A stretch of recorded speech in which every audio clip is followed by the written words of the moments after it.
সারা দেশের শিক্ষা প্রতিষ্ঠান ও সরকারি ভবনের ছাদ ব্যবহার করে ৩,০০০ মেগাওয়াট সৌর বিদ্যুৎ উৎপাদন করতে চায় সরকার।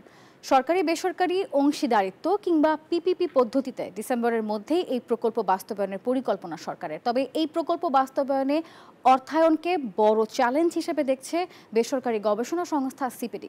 তাই এই প্রকল্পে সহজ শর্তে ব্যাংক এবং আর্থিক প্রতিষ্ঠানকে ঋণ দেওয়ার আহ্বান সংস্থাটির। দেশে বর্তমানে বিদ্যুৎ উৎপাদন সক্ষমতা প্রায় ২৯,০০০ মেগাওয়াট। এর মধ্যে নবায়নযোগ্য জ্বালানি থেকে আসে ১১০০ মেগাওয়াটের মতো, যার সক্ষমতা ৪% কম।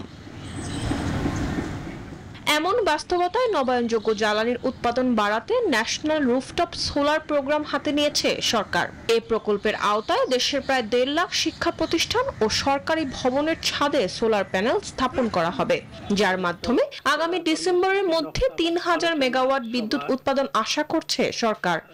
আমরা কিন্তু একেবারে বসে নাই, আমরা চেষ্টা করতেছি এবং এগুলা থেকে কিন্তু আমরা যেটাকে বলা হয় যে শর্ট অ্যানালাইসিস, আমরা অ্যানালাইসিস করে কিন্তু সেই ধরনের উদ্যোগগুলা নিব। সরকারের এমন উদ্যোগকে স্বাগত জানালেও সিপিডি বলছে এটি বাস্তবায়ন সহজ হবে না মোটেও, যেখানে অর্থায়নকে বড় চ্যালেঞ্জ হিসেবে দেখছে সিপিডি। সংস্থাটি বলছে উচ্চ সুদের ঋণ নিয়ে এমন প্রকল্প বাস্তবায়নে আগ্রহী হবে না সংশ্লিষ্ট প্রতিষ্ঠান। বান্ডেল থাকলে প্রতি সেনমানিতে টাকা বাঁচবে।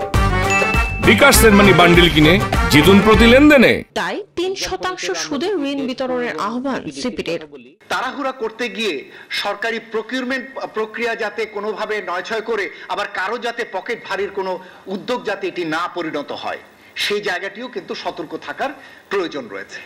শুধু অর্থায়নে নয়, রক্ষণাবেক্ষণ নীতিমালা বাস্তবায়নকারী সংস্থাগুলোর মধ্যে সমন্বয়, সোলার প্যানেল আমদানিতে শুল্ক ছাড় ও ক্রয়ের ক্ষেত্রে বাংলাদেশ ব্যাংকের গ্রিন এনার্জি তহবিলের সহায়তা নিশ্চিতের পরামর্শ দেন বক্তারা।